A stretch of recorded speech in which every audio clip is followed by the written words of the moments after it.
The Queer Justice Fund started, and it was an outgrowth of the National Gender and Equity Campaign.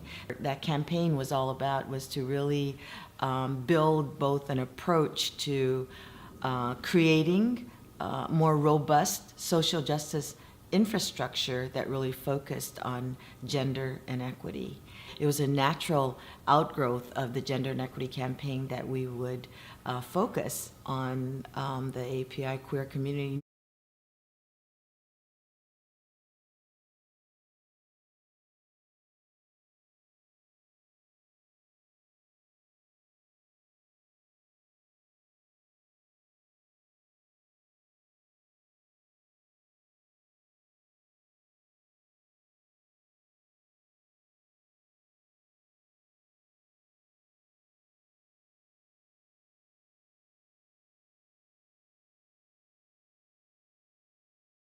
It's less than 1%.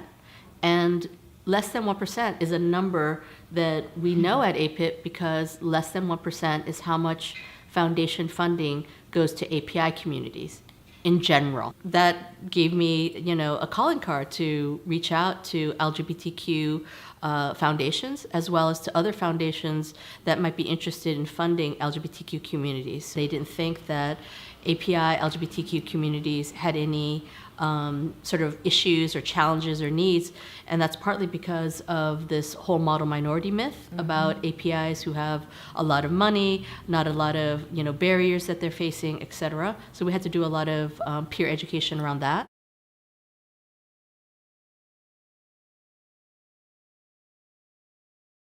We thought there must be a way for us to work with all these organizations, bring them together, support them with some multi-year funding, and have convenings where we would engage in issues that they were focused on, that they could share with each other, that they can be peer support to each other, and help problem solve and think about API LGBTQ community organizing in a national way, even though four of them were local organizations. So how can we think about local organizations coming together and seeing themselves as doing national work? How do we knit that all together?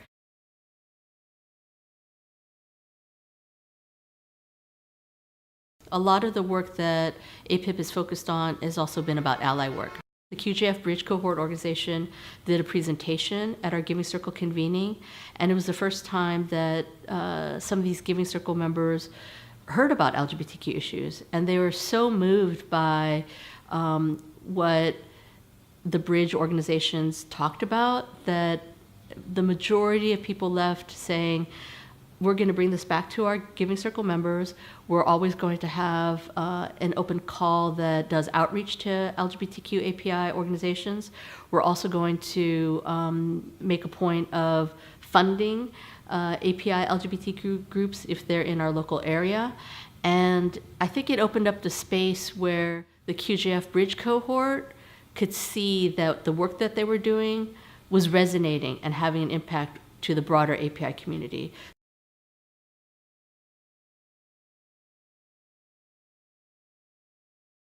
The Civic Engagement Fund at AAPIP and the QJF, we were able to work here in California with a MEMSA cohort and the QJF cohort that is based in California and do some work around allyship, around Islamophobia and homophobia.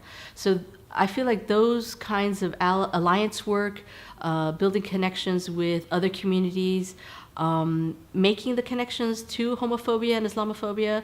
A lot of people who are homophobic and anti-Muslim are the same people. They're funding the same organizations in many ways.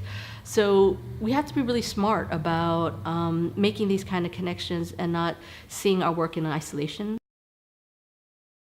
So the Queer Justice Fund lets us look at the ways in which we are intersectional, that we are not one-dimensional in who we are.